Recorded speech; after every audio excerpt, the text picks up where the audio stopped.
It might be spring everywhere else, but here in the Arctic it's still winter. If you're looking for an unusual holiday destination, then welcome to the world's largest city north of the Arctic Circle. Here, the sun does not rise for 40 days, snow cover stays till May, and temperatures plummet below -30. People drink hot reindeer blood to keep warm and eat fish raw. Need some ideas for how to spend your time here? Then subscribe to my channel and watch on. The polar night might last for 40 days and nights in Murmansk, but that does not mean that it's dark all the time. And you can check for yourself walking through the city streets. Hundreds of light installations and thousands of meters of Christmas lights replace the sun over the dark months and shine bright like a diamond. Start in the main square, the square of 5 corners. It's called that because in the olden day it used to join 5 streets. Now there are only 4, but it holds some interesting and important buildings, for example the Northernmost McDonald's in the world. About that later though. Right now though, let's focus on that massive 22-meter tall Christmas tree. It was even marked on the map, although in Russian language it's referred to as a New Year's tree. And looking beyond the tree, there is another thing that is really tall. That is the Azimut Arctic Hotel, the tallest building in the world beyond the Arctic Circle. Guarded by glittering animals in winter, its 18 stories rise 72 meters into the black northern sky. The hotel has 186 rooms and killer views of the city and the port beyond from the top floors. There is a restaurant and a bar inside. You can just walk in, catch an elevator and enjoy the view from the windows. Here are a few of my shots from the summer. And in winter, if you're lucky enough to be here for New Year's, then the Arctica Hotel becomes the main screen for a light show and the setting stage for amazing fireworks.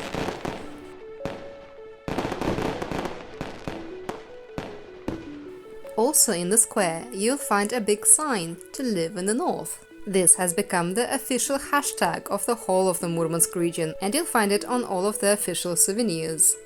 Now let's talk about numbers. Murmansk is not a big city. It has just under 300,000 people, but at the start of December it lights 224 festive constructions, almost 3,000 illuminations and 4,500 meters of LED Christmas lights. The polar night might end on the 11th of January, but the Christmas lights stay until March, bringing light into the dark places. So you still have plenty of time to catch them. Murmansk is also just nice to walk around. It might look overly Soviet and unimaginative, but its courtyards are hiding something. So let's get onto one of the northern buses and be off to explore. There is a whole district in the north of Murmansk where the facades of residential houses are decorated with incredible murals, all of them taking the Arctic and the polar world as their inspiration. There are, of course, several polar bears, as you would expect in the capital of the Arctic. And many of the pictures are to do with the sea and living by the sea. This one is of a fisherman catching the fish by the gills. But you don't have to be a grown-up to dream of the sea and the boats. And there are many different types of boats. The fishing boats, the icebreakers, and even the old galleons. The fish, of course, is everywhere. And the theme of swimming is also strong, even when it's surrounded by the snow. There are also murals and graffiti dedicated to the city itself. This is a depiction of the main city square, the 5 angles, and it's big. I'm not tall enough to reach the central point. And then some murals are a lot more abstract. I couldn't figure out what this one shows. There are also those dedicated to the fairy tales, like this one of the Lady of the Night, and the workers working on her at night. Very atmospheric. This one even won an award. It is so detailed that the polar night does it no justice, but in the daylight it looks like this. And the theme of northern fairy tales is prevalent across the city, not just in the northern district, depicting many of the traditional symbols associated with the Arctic. The nautical theme is very strong though. Look, even the cat is reaching for the fish. And if you look a little bit closer, in each of the murals, you'll see the traditional designs of the nomadic Xiaomi people, indigenous in this part of the world. Look at this mural, for example. It is of Mandash, a half man, half reindeer, who taught the Xiaomi people how to hunt the deer and therefore how to survive. Many of the murals also focus on children and the childhood in the Arctic. They hide deep in the residential areas under the black polar night sky, bringing color into the night. There are also a few murals of the houseplants complete with the neon pink lights that keep those plants alive and which light up the polar night in Murmansk. A few of the murals are also professional, like this one, dedicated to an old Soviet cinema. And there are so many others, like this one, the biggest mural beyond the Arctic Circle.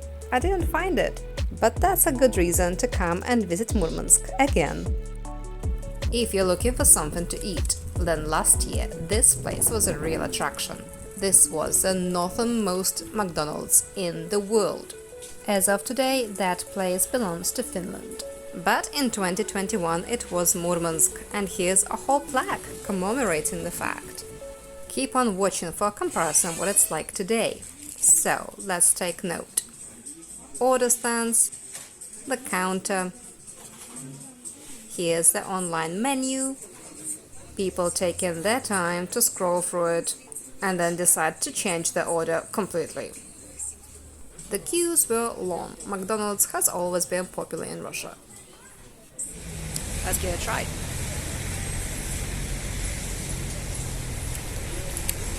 Just like in any other McDonald's. And then, when I came again in 2022, it was no longer called McDonald's, and the plaque is gone as well. But it's still the same address, the same entrance, and when we come inside, you'll see it's the same decor as well. Nothing has changed in the kitchen, even the staff are the same as last year. The menu system looks suspiciously the same, just the logo has changed. And the people are still slow as ever. The decor is largely the same as well, just the big letter M has been painted over. And the place is almost as crowded as last year, a little bit less because it's winter. The locals even still refer to it as McDonald's. No trip to the north would be complete without chasing the northern lights. And in a world that is almost always dark, you'd think it would be easy to catch them. But when it is snowing like this and the clouds cover the sky, the northern lights are far away. Today we were planning to take the car into the countryside, where it is cloudless, but it's too cold and the car will not start. So we are hoping for a break in the weather, to go into that park in front of our windows and try and catch the northern lights from there. We know for sure that the lights are out there today because the app told us so.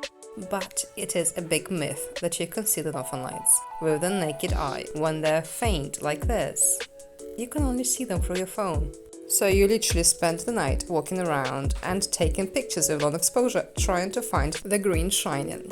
But the northern lights do not just hang in the sky, they flow like a river. And so if they are in the sky, then every picture will show a green shining in a different place, and that is how you know that they are there.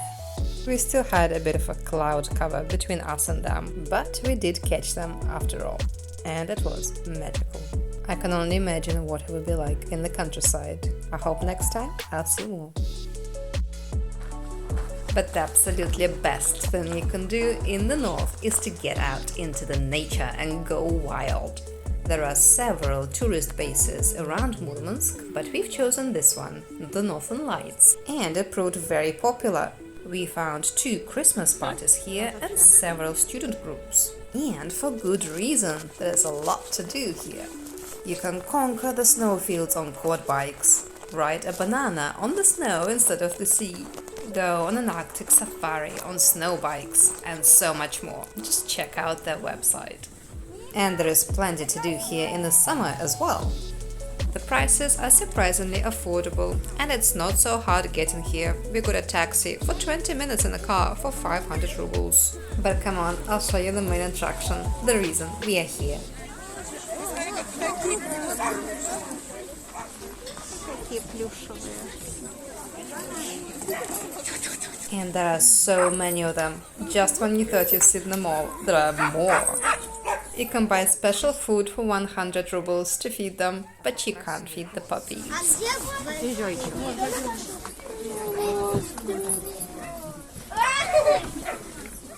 Everybody spreads out and grabs a husky of their own. And they're only too happy to see new faces because they know they'll be fed. Typically, these guys get porridge with deer meat mixed in. So they stay very well fed. As you can see, they're quite chubby. What the tourists bring are more of a dessert. Unfortunately, it does mean that they're more interested in getting the food than in getting petted. So whenever somebody else walks by, they stop paying attention to you and try to jump for the snacks from the other people. Можно гладить. Иди сюда, сладкий. Да, все. Ноль интереса. Только если есть вкусняшка, по-другому нам не интересно. Все в карманах, ищет в карманах. Где можно что-нибудь найти, покушать?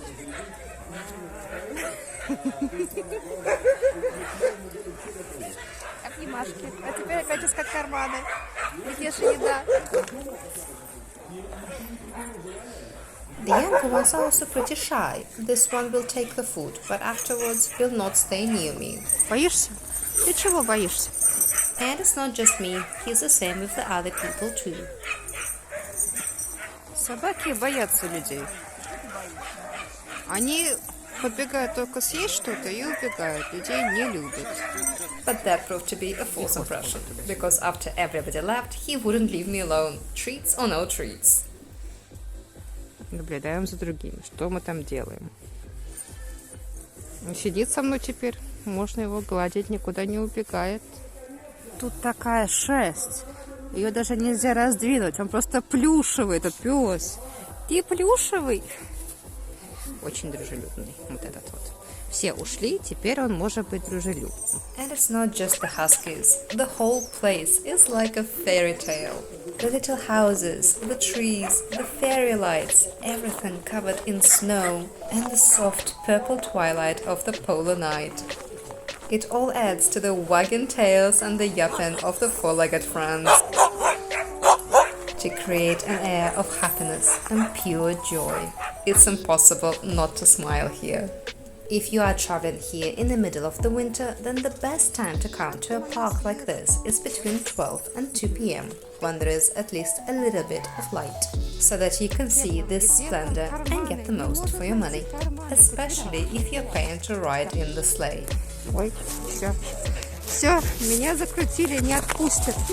But we're not done here yet. There is more than just the Huskies. Let's go and see what else is hiding between the trees. And no, it's not just Ira. There they are. Знаю, но они побежали куда-то.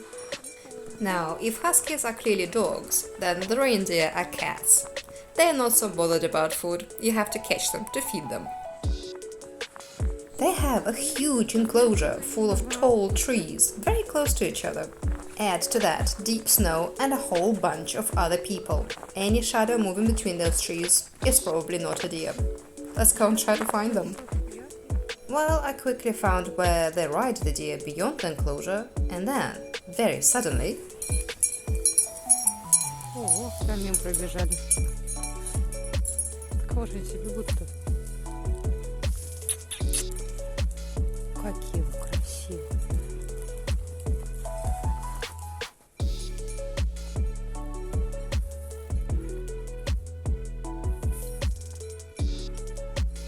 Если бы не колокольчики, я бы и не знала, что там бегают олени.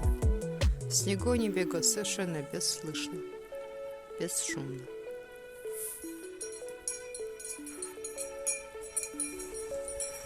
Носятся по лесу. And then, suddenly, Там success! еще двое, так, один бежит. Будешь морковку? Он пришел съесть морковку. И еще один. Красавец. Какие у тебя большие рога. Какие носики. Вот, олень, в принципе, может на себе унести ребенка.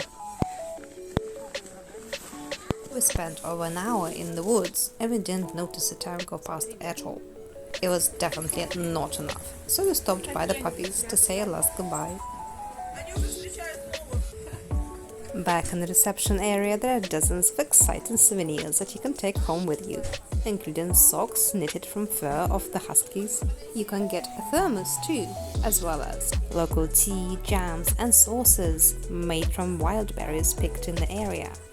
There are also mugs, magnets and keyrings with the local sites, whale tails, postcards and even yagel, the favorite snack of the reindeer. There is one more thing we must see and do in Murmansk. Until fairly recently, this location was the main submarine base in Russia, and to this day it remains an important naval base and commercial port. The waters of the Kola Peninsula around Murmansk never freeze over, and the Murmansk Port is open to vessels all year round. You have probably already guessed where we're going. You can't visit the gateway to the Arctic without seeing where it all begins. It's port. There are gorgeous illuminations here, of course a Christmas tree, but also stars, giant fish diving and surfacing from the snow, and a brilliantly white galleon, bright enough to replace the sun in the dark and endless Arctic night. Let's have a quick peek at the moored boats, but our real goal is the port building and the unusual restaurant on its ground floor. Here you can find the gifts of the local sea, freshly fished out this morning. I recommend trying the caviar of the sea urchin and scallops right here.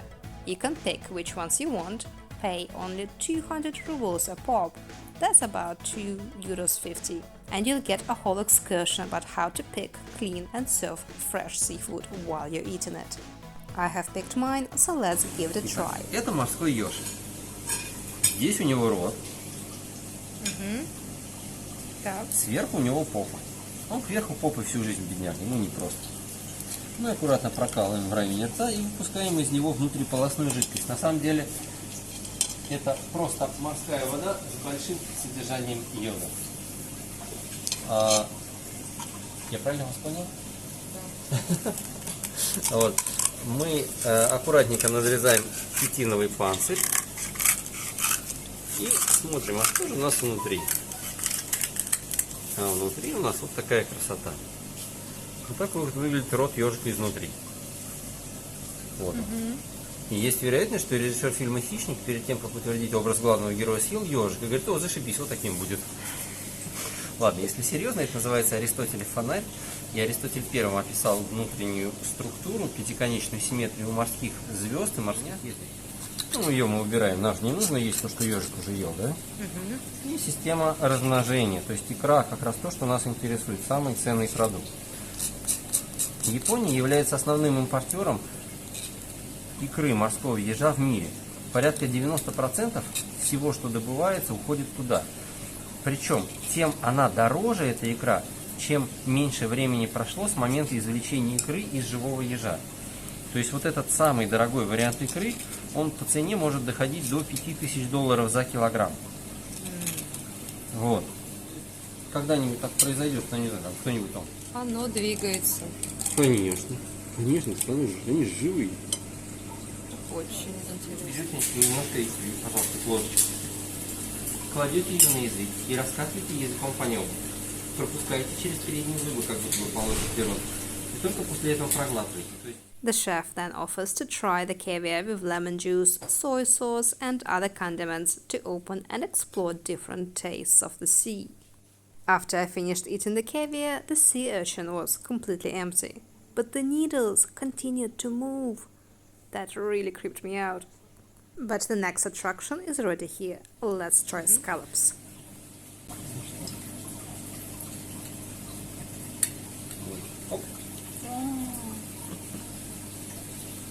Тоже кушать хочет. Ну ничего. Жить хочет. Кушать хочет он, а скушает его. Он такой красивый. Вообще красавчик. А нельзя взять вот это с собой?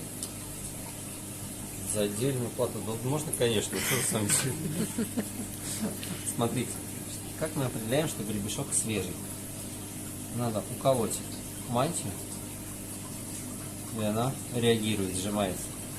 То же самое касается устриц. Если вы когда-нибудь вам подают устрицу, и вы не видели, как ее вытаскивали из моря и разделывали при вас, мантии или губ, как их называют, да, у гребешка есть икра и есть мускул. Его размер никогда не угадаешь, да, здесь, видите, он не очень большой, но это не значит, что он будет менее вкусным. Есть желудок, да, и желудок несъедобный, все остальное съедобно. Единственное, мантию и икру имеет смысл готовить или термически обрабатывать, или какой-то агрессивный соус, тартар, севиче, что-то подобное. Что мы делаем? Ну, убираем желудок и все лишнее, что нам не очень интересно.